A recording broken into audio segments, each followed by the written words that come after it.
How are you? I'm well. How are you? I'm doing well. What can I help you with, man? I had a couple of questions that I came prepared for. Okay. And I just wanted to ask you them.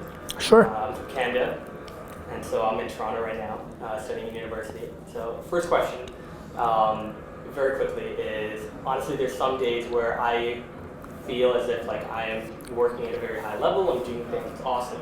But then there are other days where like you wake up, like there's days where you just don't feel like working. Sure.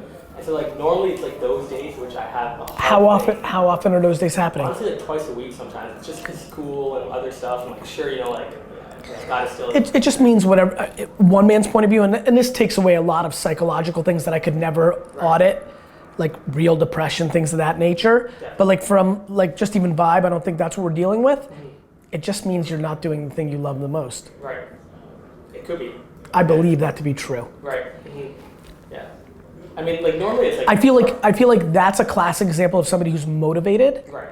And is like generally happy and wants to make stuff happen, sure. But is just not doing what they want to be doing. Cool. Okay. The only time I get into that pattern is when I'm not doing what I want to be doing. That pattern hasn't really existed since I got out of school. Right. You know? Yeah. And how did you find school? Because of course, the worst. I was a terrible student.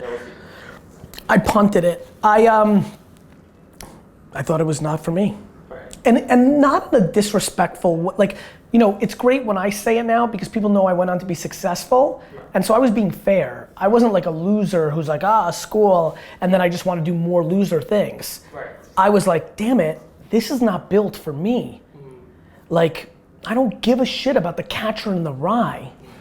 Like, these symbols for fucking salt are gonna do me no good, But if they, like, God forbid, it's funny, history I did well because I saw patterns, it's how I do business. Right. History tells you the future, it's why I'm good at predicting stuff. Sure. It's pattern recognition. Right. That was cool. Mm-hmm. Hey, don't let these things happen because that's how wars start. Hey, don't let these things happen, that's how suppression of information can happen. Like, that was good.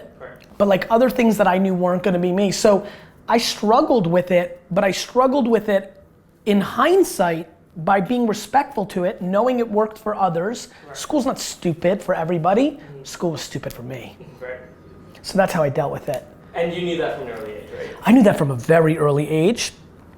I'm self-aware for the most part, right? And like have grown into it obviously, but yeah, I knew it at a fairly young age. And so when you talk about self-awareness, that's another thing too. Is I've heard you talk about that. I read your book, I did, and I think one thing though is it's hard to teach self-awareness to someone, right? Yes. It really is hard. So for people I think who aren't. Yeah. So I think the thing that I'm trying to accomplish is I'm trying to just make it a conversation. Right. I don't think I'm gonna solve self-awareness. But I sure love to be a little tiny sliver in all the people. If I can talk about it so much that it becomes a cool thing to talk about as 25-year-old businessmen and women, right. And one of them goes on to do that, Right. I like to be part of it because boy, is it the game. Yeah, definitely. I mean, my mom also used to believe in that type of thing. She didn't call it self-awareness, we had a Hindi term for it. What was it called? Utvasha. Yeah. And how do you translate it? It just means knowing yourself. Yeah, she's right. And you're lucky. Oh man. If you're lucky enough to have a mom that believes in that, no wonder you got to this moment. Thank you for that. You should be very happy. So I consider myself to be not a conventional entrepreneur in that way, like that you are, I think. I'm more of a social entrepreneur, and it's something that's rising, I think. At least I'm trying to help that rise. Honestly, money is something that I want it. Sure. But I don't see it as like my end goal. Sure. I really do think helping people is like the number one way. And of course, helping people like you do is a way you get to the money, right? It just works out for you. There's so many ways to do the right thing Sure. and the selfish thing, and there's a lot of different patterns. Some spend 50 years of their life being unbelievably selfish and then deploy unbelievable generosity. Right.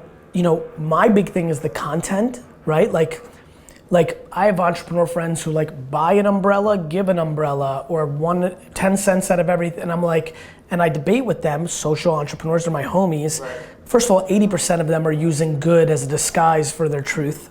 Let's call a spade a spade. The 20% that I'm able to sniff out that are legit, we have amazingly deep conversations because I'm like, look, cool. Like, you know, my autobiography is called The Honey Empire in my own head. I think I'm gonna build enormous success, and I think I'm gonna do it the best way possible. I think this thing that somebody just sent me is very true to me, which is I don't care about how much money's in my bank account. I do care about how many, why the fuck am I meeting with you? That's true. I need this 5 minutes, my man. Like, to be very frank with you, Right. I need this 5 minutes. I'm doing it because intuitively it felt like the right thing to do based on the email. I don't know. It's very random. Right. And so I think there's a lot of ways to do good. I just think there's a lot of ways to do good. And I think the thing you find out is I think too many young entrepreneurs who think they're doing good don't realize the money's not the part. No. It's not the part. Do you know how much easier it is for me to sign a $100,000 check to a charity now than it is to be on the board of a charity? I need my time. Right. So I have all these homies who are like, yes, but I give a percentage back. I'm like, the money's the easy part. Right. How about bringing value to the ecosystem? Right. How about putting in the work? Right. And so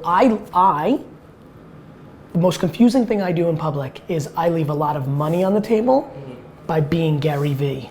Most people watching this right now think the way I built my personal brand is why I have this wealth, because they don't understand that I actually built a business long before I was anybody, and if I spent every hour and every piece of energy on actually just building businesses like the one you're in right now, Right. I'd have more money, not less. Right. But what I do with this is kids in Toronto can watch it and use it to build their future. Literally. Literally.